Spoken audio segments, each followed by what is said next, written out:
Good morning all. We're here for an application hearing in the matter CFI 021-2015 before His Excellency Justice Ali and Madhani. The claimant is represented by Curtis Malik, Prevost, Colton Mosley. Lead counsel is Ermin Ferre, assisting is Serena Ossia Montalbano. The defendant is represented by Baker McKinsey Habib al Mullah. Lead counsel is Mazen Bustani, assisting is Celine Kanakri.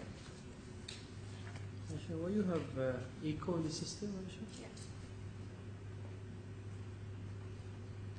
Maybe you need to adjust the volume.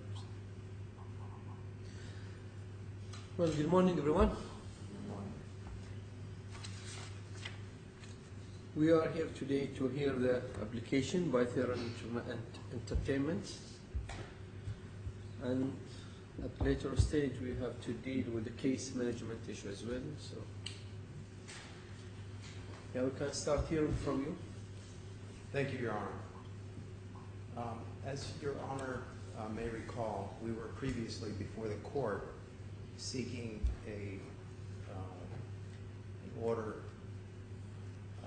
to require the defendant to change the use under the tenancy agreement to conform with the terms of the tenancy agreement, which was for restaurant and bar. Yeah, was that early this year, isn't it? That's May correct. or April? Or something? Yes, that's correct, Your Honor. The decision, I think, was rendered in February. Oh, yeah. February. Yeah. And soon thereafter, the defendant complied and paid the required fee to the DIFC, and the change of use then was changed from commercial to restaurant and bar. Now, subsequent, so let me just, by way of background to this application, let me just indicate that, therefore,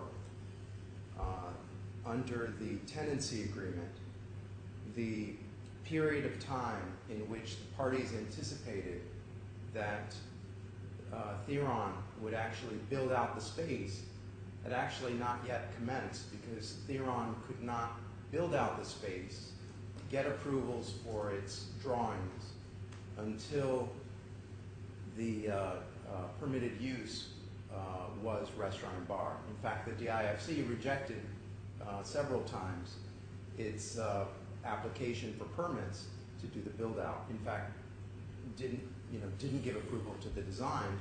So I recall the reason was that the floor was not ready for a restaurant and bar, isn't it? It was built for another purposes, and then the license has to be changed sometimes.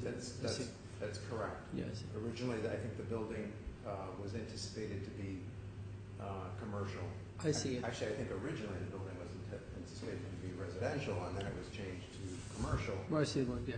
And so, Your Honor, we have a situation here where on December 5th, the defendant acknowledges that is the date in which the permitted use was changed to restaurant and bar. Now, pursuant to the tenancy agreement. You said December 5th, 2014. I'm sorry? February 5th, did I say? You said December. I'm sorry. February 5th, 2015. All parties acknowledge that that is the date at which the permitted use was changed. Now, the tenancy agreement that was entered into by the parties, which is dated 25th February 2014, anticipated that the claimant, Theron, would have 6 months to do the build-out. Now, as part of the build-out, you need to do the design, you need approval for the design, and then you need to actually do the work. So February 5th, the change in use is in place, so now the claimant can actually proceed with getting its drawings submitted, getting them approved, and then commencing the build-out. The parties, soon after the change of use, engaged in negotiations to see how they might compensate Theron for the delays. Because, as you might imagine, you have design teams that have been delayed, you have construction teams that have been delayed, and you have projections of an opening date, which was originally projected to be August 2015, July 2015, which has now been pushed out. So Theron's revenue expectations have been impacted The defendant appears to take the position that that the claimant's not entitled to claim damages. I would just respectfully. Oh no, we'll come back in 2 minutes. Continue the background because I'm very interested in this background. We know now, by mid-February, the permit was changed. Yes. So the defendant has to work through to hand down the place for fit out by the claimant. Correct. And then what happened? So in the period in which You stopped where the negotiation started. yes, so actually the design work then proceeds and the drawings are resubmitted to the DIFC for approval. I see. And in the meantime, the parties are negotiating how they might compensate Yeah, I see. The claimants. the claimant for the delay. And they talk about potentially entering into a new lease. But negotiations break down in May. Mm-hmm. The Why Theron, is that? Why is that?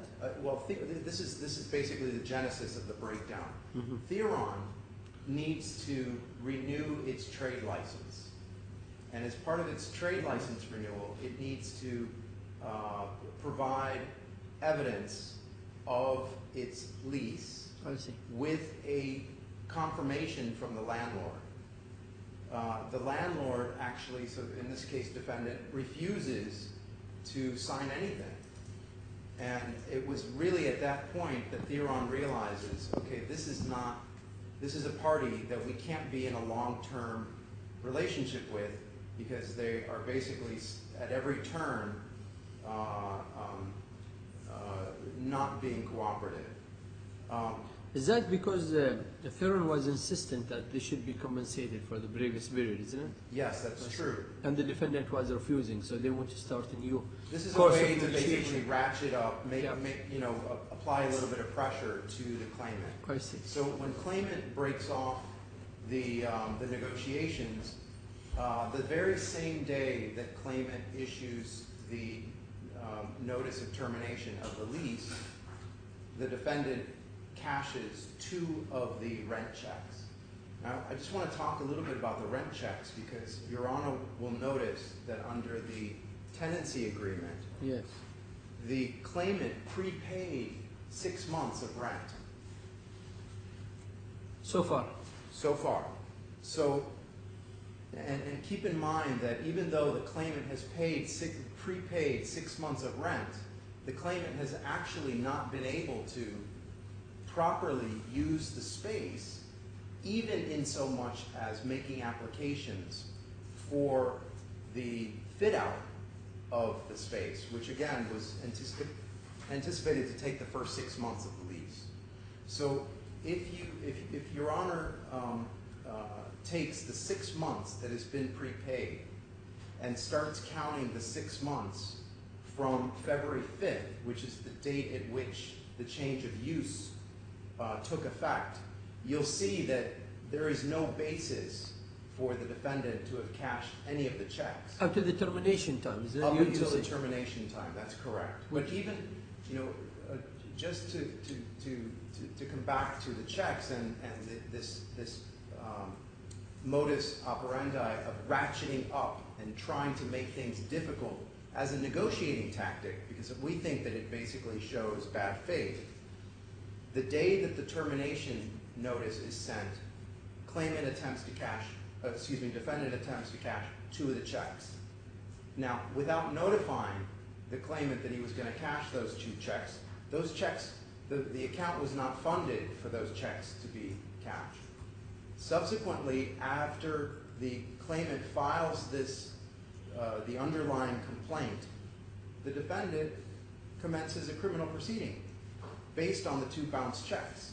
So again, is showing this modus operandi of ratcheting up the pressure that the defendant might apply against the claimant. Now, the principal, the checks were actually signed by the principal of Theron. He is now outside the jurisdiction and separated from his wife and child. And under this intolerable situation where There's potentially a criminal proceeding. There are additional checks that the defendant has acknowledged 6 of the checks should be returned, but is seeking guidance of the court. We would request actually the return of all of the checks. The defendant has actually acknowledged that they are holding, that defendant's counsel is holding the checks, even those checks that pertain to the criminal proceeding, but we maintain that the criminal proceeding was wrongly brought, that the first prepaid rent check had been paid long ago, and that the 6 months of prepaid rent already applies to the period from February 5th, 2015, then 6 months forward, which leads us to August 2015. And the effective termination, based on the notice of termination, is July 2015. One thing that I'll sort of respond to in some of the assertions made by the defendant in its submission is the defendant claims that there's an amount due as a result of the termination, and they point to a tenancy agreement that has been submitted to the court and is not signed. Now, I don't know how you can assert that an agreement that has not been signed between the parties can provide a basis for claiming additional amounts and, in fact, is a basis for the defendant to claim that a third check, the check that was not yet cashed but was dated November 2015, that the defendant basically says that there is therefore a basis to cash that third check. Then on what basis you serve an interest if you said there is no agreement between parties? Well, there's an agreement between the parties in the tenancy agreement that was signed in... Oh, the previous one. Correct, the 25th of February 2014. The defendant is asserting that there was actually a subsequent agreement that was signed in September 2014, and we deny that there is such agreement. And in fact, the defendant produced an agreement which appears to state, and again, it's an agreement that's not signed. Would you please take me to that, because yes, I could have seen one agreement. it is in... I didn't notice there is 2 with different dates, honestly. Yeah. So the agreement that was signed is in Exhibit 2 of the claim. So in tab 5. It's actually tab. I believe it's tab. It says claim form and particulars. There's a tab that says claim form and particulars, and it's Exhibit. I believe it's Exhibit 2. 4. Yeah, I guess it's, I'm sorry, it is tab 4. And it's Exhibit 2 within tab 4. Yeah, right, this is the signed one. This is the signed one. Yeah. And you'll see that paragraph 36 is the termination, and you'll note that there are a number of typos in there, but you'll see that the end of the last sentence. Is this 1-year agreement, isn't it? Or this is... what's the period of this? I'm sorry? This agreement goes for how long? This agreement was for... It's 5 years, Your Honor. 5 years. Yeah. Oh yeah, I see. Behind Article 7. Yeah. And I'll just, if I may, Your Honor, I'll just point you to paragraph 36, which is the termination provision. And I just want if you would, compare that to the version that the defendant has attached to its submissions, and it's in tab 5. And yes, it's Exhibit D7 within tab 5.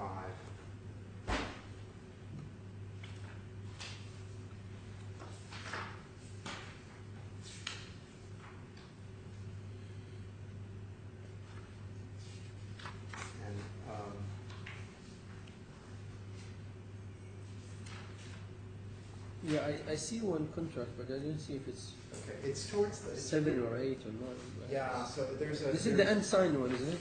Yeah, there's an unsigned one, and it's sort of like 1/3 from the back of that entire tab 5. This is the February 2014 agreement. No, but this is the same agreement that you characterize as being the September agreement. And it is dated up at the top, it is dated the same, Yeah. but you'll see one significant difference, and that is, first, it's not signed, Yes. and second, Yes. the paragraph 36 has been changed. And 36 has been changed to include a phrase that says, plus all costs paid by the landlord to convert the premises usage from office to retail, and to the cost of reinstating the premises as received from the landlord. Now you'll note that in the signed agreement, which again is in tab 4, that is not in the agreement. Yeah, that's too long. So this is the basis under which the defendant claims that he was entitled to cash the checks. But again, Your Honor, we maintain that there's no basis, and therefore the prepaid rent... Do you see that, Mr. Bastani? I saw that, however, Your Honor, first I would like to object to the claimant's allegation, because this is not, we are entering into the merits of the case here, and this is not the subject of this application. Then why it's submitted to the court? Why it's been referred to? Sorry. It is submitted for the court. Yes. It is referred to in your submission, isn't it? Yes, yes. So then, No, why no, you objected to the I'm claim? objecting to the, because the subject of this hearing, under my assumption, is the application for a court order in relation to the checks. Yeah, he still will talk to the check. But anyway, Your Honor, I would like to point out to the No, he's trying to make it clear you didn't owe the claimant anything, so that you have no any outstanding right not to return the whole checks. That's the point he's trying to make, Yes. and that's why he's referring to this with which we contract. disagree with. Are you with us now?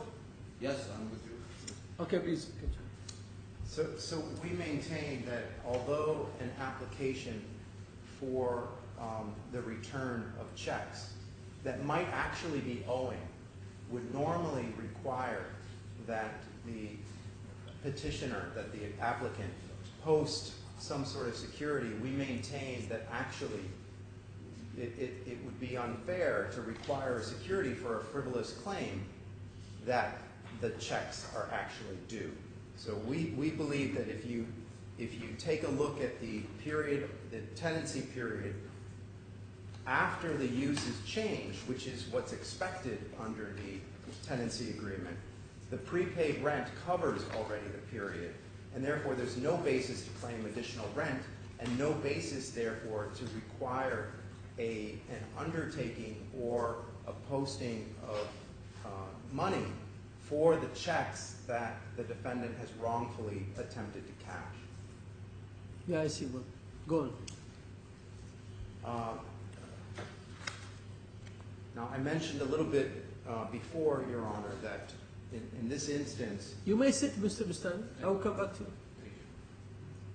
I mentioned a little before, Your Honor, that in this instance, the fact that the defendant has used sharp tactics to attempt to cash the checks, to again ratchet up the pressure on the claimant, and then use the fact that the checks have bounced to commence a criminal proceeding and keep the principal of the defendant out of the jurisdiction, we think is an intolerable situation.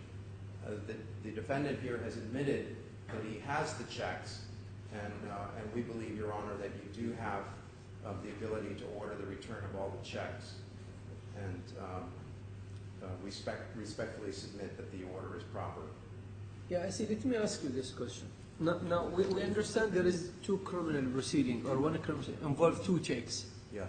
And then you still insist you want that two checks to be returned into your whether to the court or to yourself. So what point you making? What difference it would make as long as the proceeding already lodged before the police station? Why you still insist that you want to retain the checks? What change would make for you? Well, The checks in the criminal proceeding, I mean. yes, as we understand, if it is shown that there is not a proper basis to have attempted to cash the checks, we believe that it provides an easier basis to then appear in the criminal proceeding and establish that the checks were wrongfully cashed, and therefore there's no basis for that proceeding. By the way, what we're requesting, Your Honor, is that all of the checks be submitted to the court pending the final resolution of the underlying case. So we're not seeking just the 2 checks, we're seeking all of them because there's always the possibility. I see. So basically you saying that recalling the checks, deposit them into the court custody, that would help your client to get some relief in the criminal cases. That's correct, Your Honor. Which might help him coming back to the country. That's correct, Your Honor. And return back to his normal life. Yes, Your Honor. Be reunited with his wife and child, and also so that he can participate in the underlying proceeding, because we anticipate that he's a witness in that proceeding, and otherwise, I mean, he might participate by video, but it's certainly not as effective as participating in person. And so the 6-month rent paid you were mentioning, it was paid in the checks rather than the 2 checks was deposited into the police station. Is that right? Yes. So that was previous 2 checks. Yes, Your Honor. It was the very first, upon signing in the first time the agreement was signed, the claimant prepaid 6 months. It was anticipated that he would prepay 6 months in anticipation that the period for build-out would be the first 6 months, and then he would have already paid the next 6 months so that he could then focus on opening up the restaurant and commencing the business. But have you bear in mind that in the criminal proceeding, usually the judges in the criminal court, while deciding criminal action, especially when it's come to the check, they would decide it irrespective of the original transaction or what happened in the original transaction, even if there is, I'm not saying even if the check is deposited to the court. Sometimes, like, even if this court decided your client has the full right to withdraw the checks from the defendant. So this is still cannot oblige the criminal judge to dismiss the criminal proceeding, you know. Yes. I'm sure maybe you understand the UAE criminal law from this point of view. So it might help reducing the punishment, yes, but I don't see where it stands, like how it can really help your client from getting away from any criminal action, because there were a check given, there is a check bounced, there is a check now before the criminal court. So the whole what I'm saying, like, criminal proceeding is complete form for a criminal judge. It will be, I can't imagine, like, to what extent this can really help your client. Yeah, we don't advise our client on the criminal matter. I It's see. a separate. Yeah. But understanding, that's why I'm just trying to see what points you making by claiming that 2 checks. I understand everything you said about the rest of the checks, but I wanted to be more clear about the checks already deposited into the police station. Yeah. If I just might comment a little bit more on that, on the 2 checks. Yes. My understanding is that, yes, there will be a proceeding to determine whether in fact the checks did bounce, and I presume that there will also be an examination as to whether in fact there was a basis to cash the checks. Now, but I'm not sure that that's the case. That, in other words, I think that the statute, and again, I'm not a practitioner under Right. I see. by law, but let me just say that the statute seems to be very clear that if you bounce a check, it is a criminal offense. Yeah. And therefore, you know, it's difficult to defend the fact that, because in fact the checks did bounce. Or maybe he wants to convince the criminal judge, as long as the civil court has claimed or attached these checks, your client might have point in regard of the defendant's right to collect that money involved in the checks. Maybe you're thinking this way. Well, Is that right? I think that if the checks are ordered into court and there's a basis basically to argue that there was no proper basis to cash the checks, Yeah. then there is something for the judge in the criminal proceeding to consider. I see. But until then, there's no determination, if you will. There's only the assertion of a defendant who has bounced a check to say that there was no basis for the check to be cashed. So, Yeah. I mean, I would imagine that many defendants Right. might claim that there's no basis to cash a check that's already been signed and dated, Yeah. and therefore, you know, this is sort of an unusual circumstance. Yes. And after that 2 checks, there is 1 check which the defendant is about to encash. Correct, Your Honor. And there is a checks after that. So the checks after this check in the middle, the defendant have no problem of returning them, as they admitted in their submission, I guess. So Yes. Now, now there is one very important pending check, is that right? Yes. The 10th of November one. correct, Your You Honor. want to tell me about that? Yes. Now, the basis that the defendant has claimed for cashing that check is that amounts are owed, as asserted by defendant, that amounts are owed based on that provision that you saw in the unsigned contract, that if you terminate the agreement, Right. you have to repay for the amount used to change the permitted use. And where can I see that in their submission? Can you take me to their submission in this regard?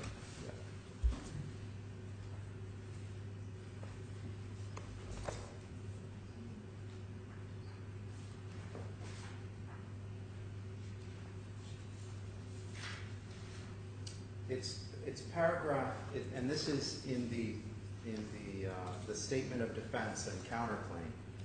You'll see, Your Honor, it's paragraph, I believe, 56. Behind tab 5, right? Yes, it's in tab 5, correct, Your Honor. Right. Yes. What page of their? So essentially, what they're referring to here. It's the 8th of September document, isn't it? 8 September 2015. Yes, Your Honor. Right? Yeah. What page you want to take me to? I was taking you to paragraph 56. It's page 16. 56.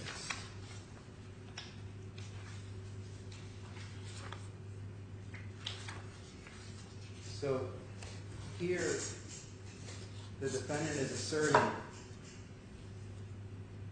that there are contractually agreed penalties in the event of such termination.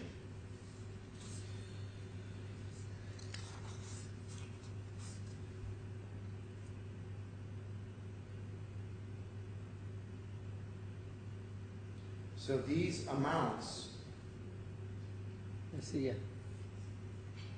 we don't understand how there's a basis to assert that these amounts are due, but that is what is being asserted by the defendant. And that's the basis under which. Is that the behind point 2, the parties latter agreement? Yes, they're referring to the September, I see. The one that the inside. one that's not signed.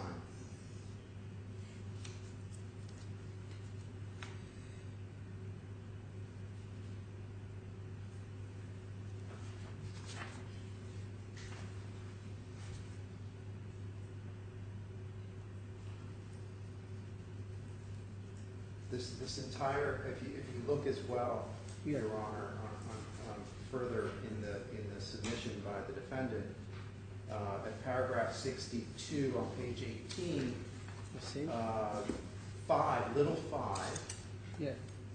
it says claimant could also have elected to terminate the previous contract at any time, insisted on its performance and mitigated its alleged losses by citing the contract in September, October 2014, which in a certain way, I think this is an admission that it wasn't signed, right? Filing the previous court case to order the defendant to change the use of the premise. So these are supposedly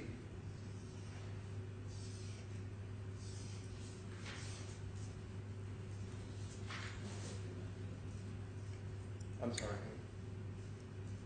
So you're saying contractually, the maximum they can get out of the relation between two parties is a 6-month rent. This is not That- what we meant, Your Honor. Oh no, no, I'll come back to you. That's what you're saying. Yes, that's correct. And that was received. And that Yeah. was received. Yeah. And termination was served. There is no contract anymore between parties. There is no standing contract between contractual relation between parties so far. The two checks deposited to the police station and all other checks make no sense for the defendant to encash them. They have no right to do that at all. That's correct. That's what you're saying. That's our This is the submission. basis of your application to deposit all of the checks into the court until at least final determination. Is that right? Correct, Your Honor. Yeah, and then I don't think there is a problem in regard of the rest of the checks. So the problems mainly with the two checks in regard of criminal proceeding, the one check after that, which is 4th of November. Correct, Your Honor. The only thing that I would mention is that in light of the defendant's behavior, Yeah. the 6 checks that for which they now said should be returned, I would be a little concerned if they continue to retain them because of their previous behavior in cashing checks that they shouldn't be cashing. I see one case. Okay, we can Thank you, Your Honor. move to Mr. and hear from Mr. Mustani. Thank you, Your Honor. Then I'll come back to you if there is anything. Thank you. Yes. Thank you, Your Honor. Yes, Mr. Mustani. I would be very brief, in fact, in relation to the application. So first, I'll be glad. I can't hear you very well. Actually, Okay. there is anything with the mic or something. sorry, do you hear me now, Your Honor? Yes. Let her check the mic. You didn't have to be very close to the mic. This is very sensitive. Just speak from where you're standing. Thank you, Your Honor. Oh, that's better. Yeah. Thank you, Your Honor.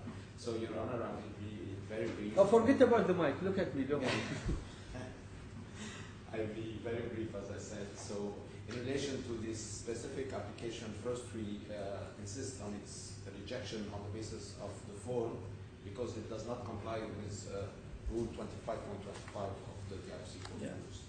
As to the merits of the case or of this application, because I don't want to dwell too much into the case at the Yes. moment because this is not the subject. But however, I would like to point out to the particulars of claim of the claimant where they acknowledge that the February 2014 contract was in fact entered into, and this is the exact wording in their particulars of claim. And this is page 3 of tab 4, where they say the November 2013 contract was amended and restated by the parties on 25 February 2014 to account for certain changes, including, for example, an Sorry, what paragraph you're reading? it's paragraph 8. 8. In November 2013? Yes, Yes. the November 2013 contract was amended and restated by the parties on 25 February 2014 to account for certain changes, including, for example, an increase of the floor net area, a longer period of tenancy, and an increase of the power capacity. The tenancy dated 25/14 is referred to as the tenancy contract or the contract. A copy of the contract is attached as Exhibit 2. So this clearly shows that in the mind of both parties, the contract, the original contract was amended by the 2014 contract. And there's no question of whether it was signed or not signed. It was entered into, it was amended by conduct of the parties. It was, and in fact, what my friend here misinterpreted what we said under clause 62.5, because what we said is that we were saying that the claimant could have elected to terminate the previous contract at any time. However, he mitigated its alleged loss by signing the new contract, filing the previous court case on the basis of this contract, and so on. So there's no point that the contract of 2014 was entered into.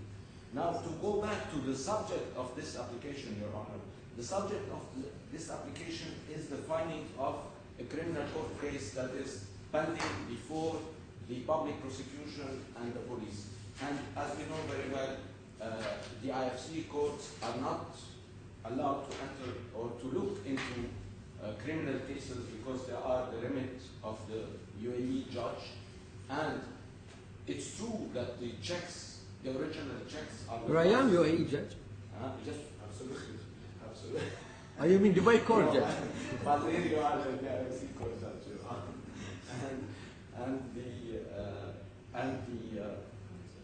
And the original of the checks are indeed with us. However, they could be asked to be submitted at any time, either to the public prosecution or to the judge, and therefore we cannot submit them to the court under any pretext. Besides the fact, as Your Honor rightly pointed out earlier, the UAE court precedents are unanimous in considering that the issuance of a bounce check is a criminal offense, whatever is the reason for issuing the check. And I would say it in Arabic, مهما كان الباعث لإصدار الشيك. You didn't have. So that's why we request the rejection of the application, Your Honor, on the basis of That regard of the two checks involved in the criminal proceeding. absolutely. Yes. And besides, for the November 24th, to the November check, we also insist that this is a compensation for our client on the basis of the tenancy agreement article 36, because we have, in fact, incurred huge costs in amending the premises from offices to restaurant and retail, and in relation to the alleged miscommunication or uncooperation with the claimant to issue the new trade license. In fact, it was a small week gap because the CEO of the claimant was traveling, and the claimant managed, in fact, to issue the trade license without any problems. Okay, I'll take your point. This is you entitled to damage because of the change of usage of this floor, whatever. So, on the opposite, the claimant is saying you delayed his business for more than 1 year. Okay. But that's why the November... Well, he said more than that. He said the balance of convenience in his size, because his damages is greater than the damages your client has seen. And that, he didn't say it this morning, but I'm saying that from his, you've seen that. I'm not defending his position, Yes, but I'm recalling his submission, yes, which I read last night. Yes, absolutely, Your Honor. However, this was met in all good faith by our client, by this amended contract where we are... Doesn't matter if you cause him damages. By extending the period of the tenancy contract for a longer period, by 2 years, in fact, which should be more than enough to compensate for the losses or the delays that were incurred due to the losses. Sorry, I didn't get the last point. We extended the tenancy period for more than 2 years, Your Honor, by the February 2014 contract. Oh, the unsigned one. Yes, the agreed one. The agreed one. I don't know. It's very difficult for me to see it's an agreed one.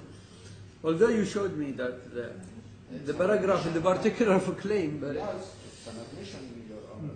And we also, at their request, increased the capacity, the power capacity, which they recognized as well. So, increase of the floor net area, a longer period of tenancy, and an increase of power capacity. This is in the words of the claimant himself. that was the outcome of the negotiation between parties, and Yes. that's why. Yes. So all the circumstances have been taken into account. And Your Honor, there is also another point that right after having obtained the court order of February of last year, Yeah. yes, shortly thereafter, they have terminated the contract.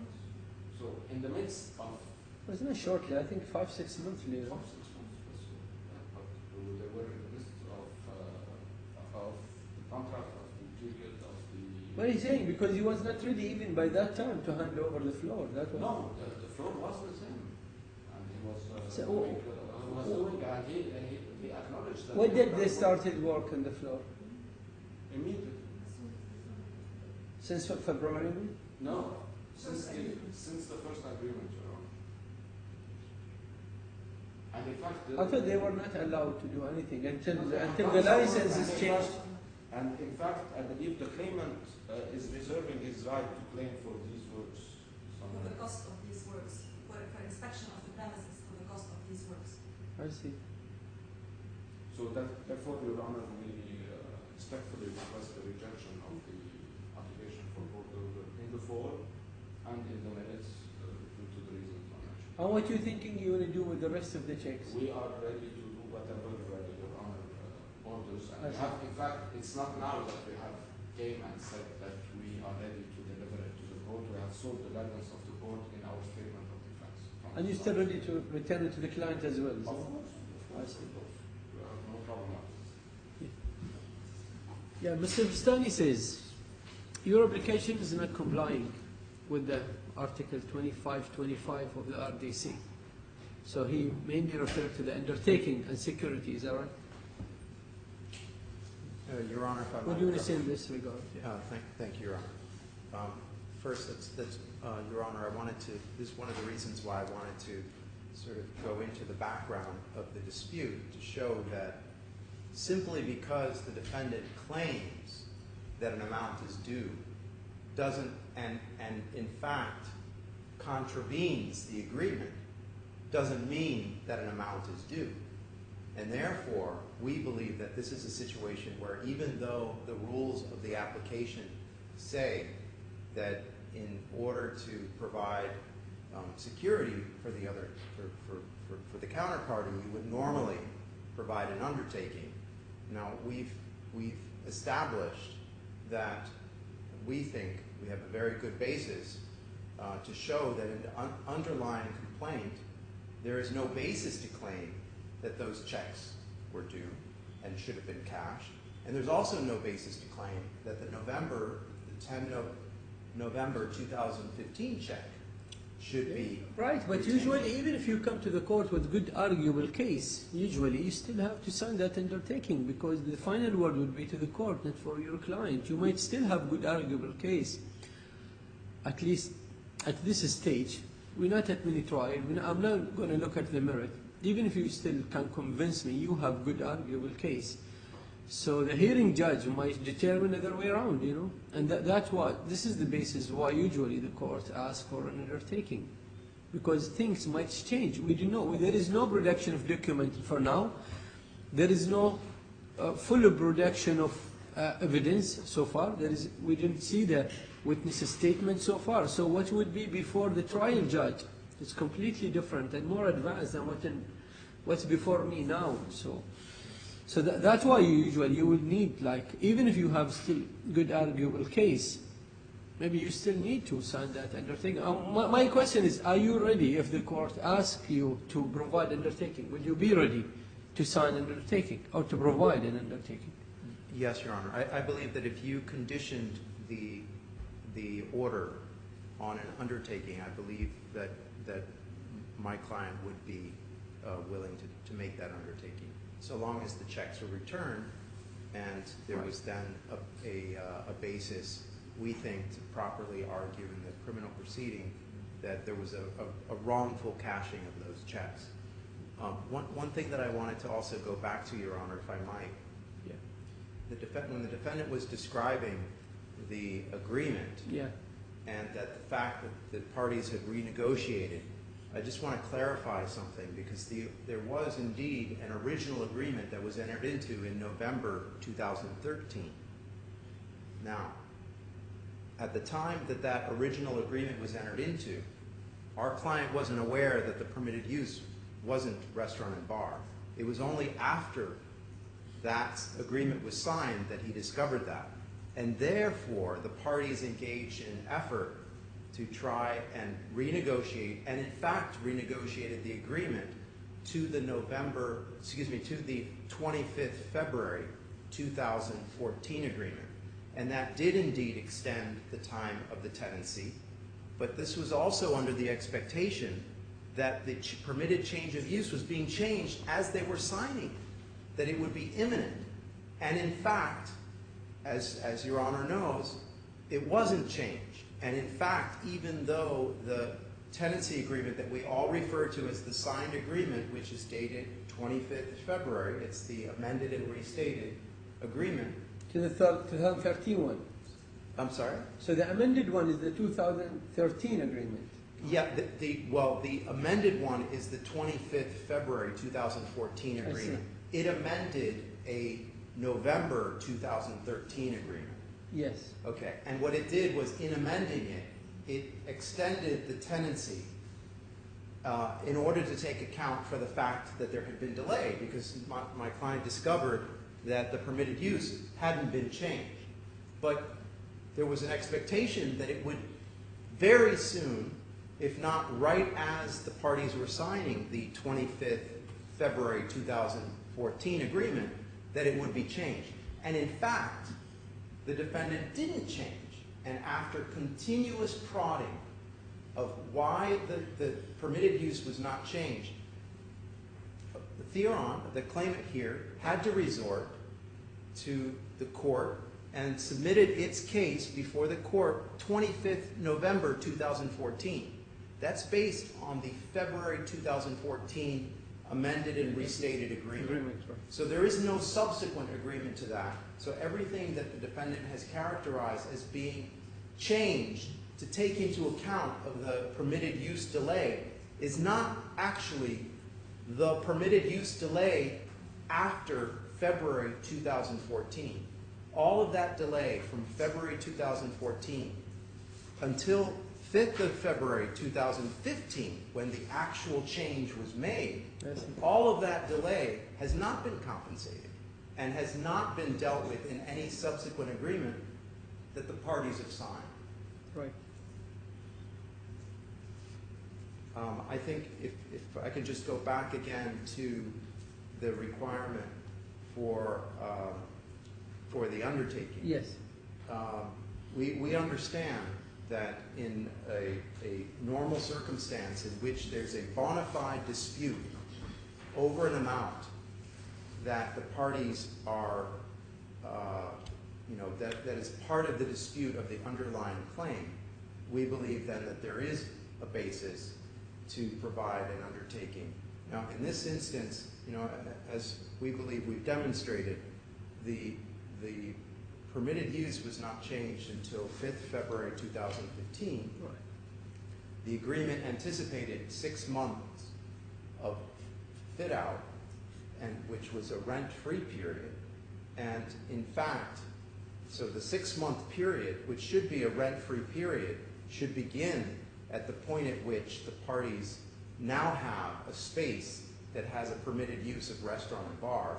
So we would submit that the 6-month free period begins 5th of February 2015, and then Your Honor will be reminded that we've prepaid, our client has prepaid 6 months of rent that actually then never really comes into being, right? The period never actually comes due and has already been paid for an additional 6 months because the termination takes place before that.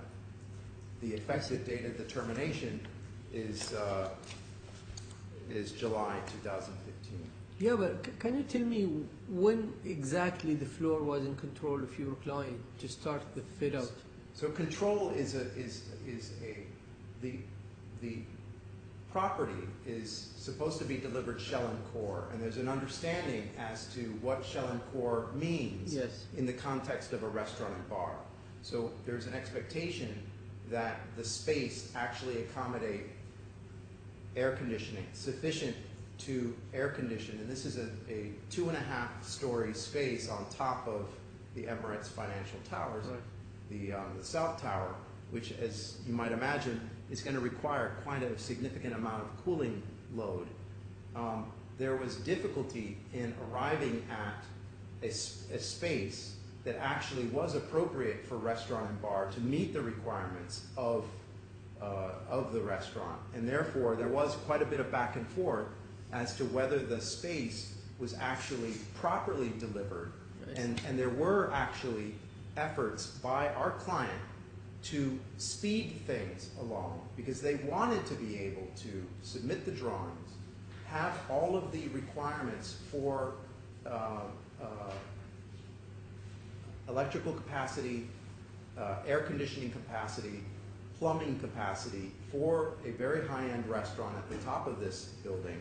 And therefore, our client undertook to actually provide some of the upgrades in order to speed up the process of that space being in a shell and core condition, to be able to then submit the drawings, which is another, Your Honor will have noted that in the submissions there was also a delay by the defendant in providing as-built drawings, Right. which of necessity were needed by our client in order to be able to finish the design drawings, to be able to submit them to the DIFC. So in your submission, the actual shell and core restaurant's fitting was delivered to your client not before February 2014. That's Well, what you're saying? No, actually, I don't know the exact date. I honestly will have to say that I don't know the exact date. And I think that in the underlying case, when there's an effort to prove the amount of damage as a result of the delay in delivering the shell and core, we can ascertain precisely that date.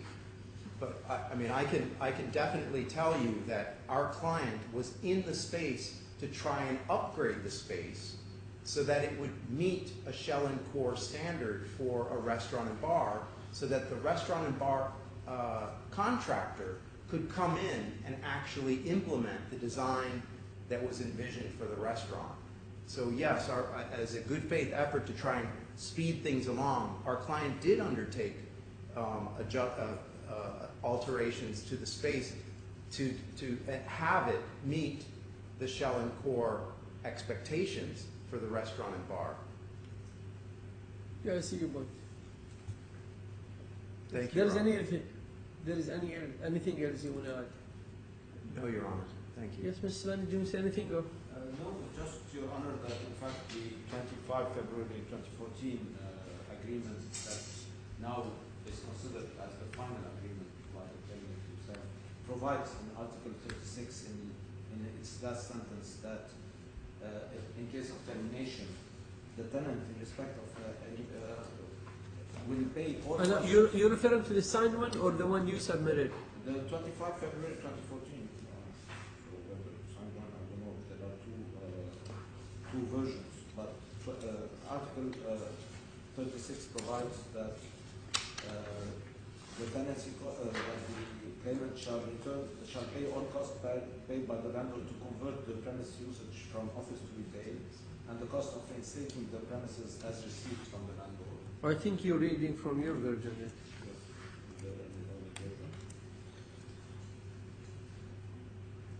Plus costs paid by the landlord to convert the premises usage from office to retail, and the cost of reinstating the premises as received from the landlord. That's what you're referring to? Yes, Sister. Your Honor. And in respect to the definition of shell and core, Your Honor, really it's the first time that I hear that there are separate definitions of shell and cores for restaurants and for other premises. And in all events, clause 23 of the agreement itself provides that the unit is delivered as shell and core without ceiling and flooring and or as it is conditioned, and the tenant shall carry out its own interior fit-out works as applicable and required upon obtaining the necessary approvals from all concerned parties and authorities, etc.